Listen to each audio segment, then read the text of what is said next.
મહત્વના સમાચારથી શરૂઆત કરીએ તો સુરતમાં સમગ્ર પરિવારને ખતમ કરવાનો પ્રયાસ કરવામાં આવ્યો। પ્રસાદમાં ઝેર આપી પરિવારને ખતમ કરવાનો પ્રયાસ કરાયો। ઉત્તરાયણના શાલિગ્રામ હાઇટ્સની આ ઘટના અજાણ્યા શખ્સો દ્વારા દરવાજે પ્રસાદ મૂકી ગયા હતા। લાડુના પ્રસાદમાં ઝેર ભેળવવામાં આવ્યું હતું। ગોરધનભાઈ ડોડા સહિત 3ની તબિયત બગડી છે। પરિવારને તાત્કાલિક હોસ્પિટલ ખસેડવામાં આવ્યો। સીસીટીવીના આધારે 5 શંકાસ્પદની પોલીસે અટકાયત પણ કરી। પોલીસે શંકાસ્પદોની તપાસ અત્યારે કરી રહી છે, પૂછપરછ કરી રહી છે। તો એક પરિવાર જેને આખો ખતમ કરવાનો પ્રયાસ કરવામાં આવ્યો છે। વધુ અપડેટ સાથે સુરતથી સંવાદદાતા જયેન્દ્ર પાંડે લાઈવ અમારી સાથે જોડાઈ ગયા છે। જયેન્દ્ર, એક ભયાનક ઘટના સામે આવી છે જ્યાં ઘરની બહાર પ્રસાદ મૂકવામાં આવે છે અને પરિવારને ખતમ કરવાનો પ્રયાસ કરવામાં આવે છે। હવે પોલીસ કઈ દિશામાં તપાસ કરી રહી છે?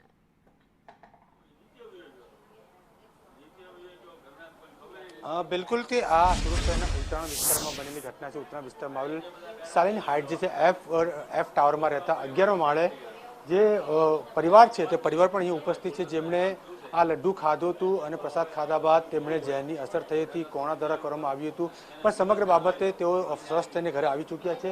હવે આપણે તેમને જ પૂછવાનો પ્રયાસ કરીશું કે સમગ્ર ઘટના કઈ રીતે હતી। આપનું નામ જણાવશો અને કઈ રીતે આ સમગ્ર ઘટના બની હતી? મારું નામ ગોરધનભાઈ વસરામભાઈ ડોંડા, અને આ જે બધી ઘટના બની મેં તો આ લગભગ તમને 10 વખત કહી દીધું કે આ રીતની બધી ઘટના બની છે।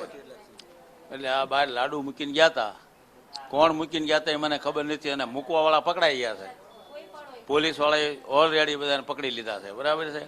એ લોકો અમારે સમાધાન કરવા આવે છે, પણ અમારે સમાધાન કરવાનું થતું નથી। લાડુમાં શું હતું કે એવું કે તમે ઝેર જ હતું, ઝેરની ગોળીઓ હતી એમાં। જયેન્દ્ર, એમને એવું પૂછો એટલો ટુકડો મેં કે ખાધો, શા માટે આવું કર્યું તમારી એની અસર સાથે? થઈ। એટલે હું આપણે વિનસમાં લઈ ગયા, વિનસ વાળા અમને ના પાડી કે વિનસમાં જગ્યા નથી। અચ્છા, કોણ હતું આ બધા લાડુ મૂકવા વાળા એ ખબર નથી, પણ મૂકવા વાળા પકડાઈ ગયા છે એ ખબર છે। ભાવિન, એમની પુત્ર વધુ પણ છે, તેઓ પણ બેભાન થઈ ચૂક્યા હતા લાડુ ખાયા બાદ। પ્રસાદ બેન, જણાવશો કઈ રીતની સમગ્ર અસર થઈ હતી? તમે પણ લાડુ ખાધા?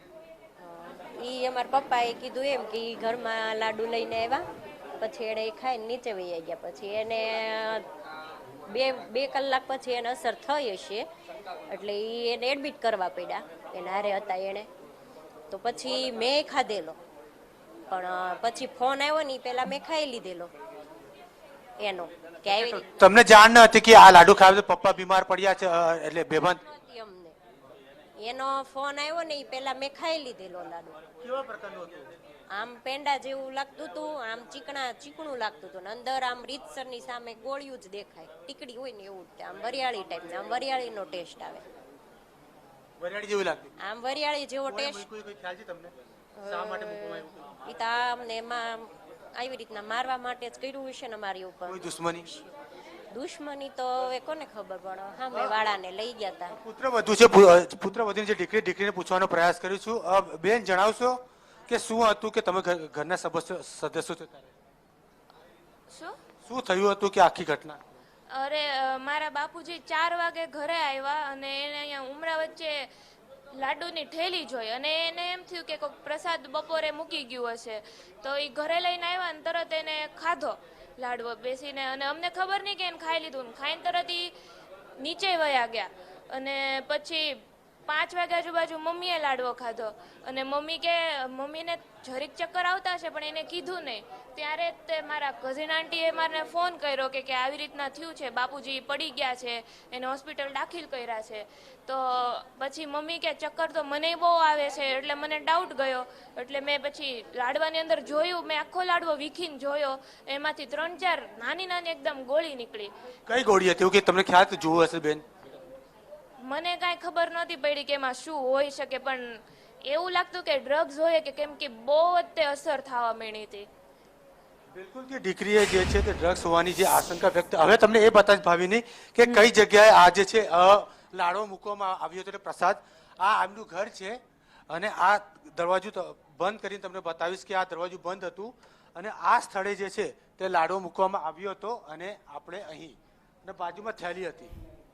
હા, અને બીજી બાજુ કે બીજી એક થેલી પણ હતી તે આ બાજુ મૂકવામાં આવી હતી, એટલે લટકાવવામાં આવ્યું હતું. એટલે સ્પષ્ટપણે કહી શકાય છે કે કોઈક લોકો દ્વારા તેમને મારવાનો પ્રયાસ કરવામાં આવ્યો હોય કે પછી કોઈ બદલો લેવાનો હોય તે અગત વગેરે વગેરેની જે છે માહિતી સામે આવી રહી છે. પરંતુ હાલ સમગ્ર બાબતે ઉત્તરાયણ પોલીસે ગુનો નોંધી 5 શંકાસ્પદ લોકોની ધરપકડ કરી છે.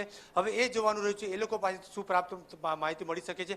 પરંતુ હાલ જે તે લોકો દવા લીધી હતી, એટલે જે પ્રસાદ લીધો હતો તેઓ સસ્તું ઘરે આવી ચૂક્યા છે. પરંતુ હાલ સમગ્ર બાબતે પોલીસે શંકાસ્પદ લોકોની અટકાયત કરી આગળની તપાસ હાથ ધરી છે. જી આભાર જયેન્દ્ર માહિતી માટે. તો આ સુરતના ઉત્તરાયણ વિસ્તારની આ ઘટના બની છે.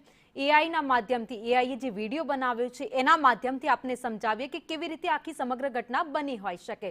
કારણ કે ઉત્તરાયણ વિસ્તારમાં આવેલું મકાન જ્યાં અચાનક 2-3 શખ્સો આવે છે, ઘરની બહાર પ્રસાદ મૂકીને જાય છે અને ઘરમાં રહેતા લોકો એ આવીને ત્યાંથી પ્રસાદ લે છે અને ત્યારબાદ એ જે લાડુ જેવો પ્રસાદ હતો એને ઘરમાં લઈ જાય છે અને ત્યારબાદ પરિવારના લોકો એ પ્રસાદ આરોગે છે. બસ થોડો સમય જાય છે, ત્યારબાદ તેની અસર થવાની શરૂઆત થાય છે અને એક પછી 2-3 જણા બેભાન થઈ જાય તેમને તાત્કાલિક હોસ્પિટલ લઈ જવા પડે છે.